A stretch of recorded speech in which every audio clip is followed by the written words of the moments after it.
Hi అండి, నాతో పాటు మా ఇంట్లో ఇంకొక బుడ్డ యూట్యూబర్ తయారవుతుంది. జస్ట్ ఫోన్ చూసిందంటే చాలు హాయ్ అండి అనేసి అంటది. ఇంట్లో ఉంటే ఇద్దరు అక్క చెల్లెలు కొట్టుకుంటారు కానీ బయటికి వెళ్తే అస్సలు చేతులు పట్టుకొని వదలరు అనమాట. ఇంకా మా వారు ఆఫీస్ నుంచి వచ్చేసరికి మేమైతే రెడీ అయ్యేసి ఉన్నాము. ముందు బయటికి వెళ్ళాలంటే చాలా ఇష్టపడేదాన్ని, ఇప్పుడు బయటికి వెళ్ళాలంటేనే భయం వేస్తుంది. ఇక్కడ ఒక గణేష్ కాదు, రకరకాల థీముల్లో 10 గణేష్లు పెట్టారు. నాకైతే ఏమీ అర్థం కాలేదు, మీకు ఏమైనా అర్థమైతే ఖచ్చితంగా కమెంట్ చేసి చెప్పండి.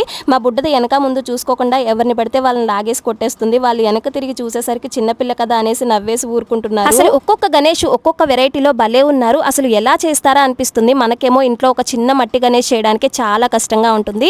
మా బుడ్డదేమో ఇక్కడ నా బ్యాగ్ పోయిందేమో అనేసి అమ్మ బ్యాగు అని కంగారు పడిపోతుంది. కానీ బ్యాగ్ నా దగ్గరికే ఉంది. ఇక్కడ ఐస్ క్రీమ్ చూసేసరికి లేస్ ప్యాకెట్ మీకు ఇచ్చేస్తుంది. ఎట్టకేలకు కొన్ని గణేష్లు అయితే చూసాము. ఇంకా నా వల్ల అయితే కావట్లేదు, చాలా ఆకలేస్తుంది అనేసి ఇంకా మోమో అయితే తింటున్నాము. మా బుడ్డోళ్ళు ఇద్దరు చాలా వెరైటీ, ఒకరు తింటే ఇంకొకరికి కావాలనేసి అడుగుతారు. పెట్టకపోతే అస్సలు ఒప్పుకోరు అనమాట. వీడియో నచ్చితే లైక్ చేయండి, ఛానల్ని సబ్స్క్రైబ్ చేసుకోండి.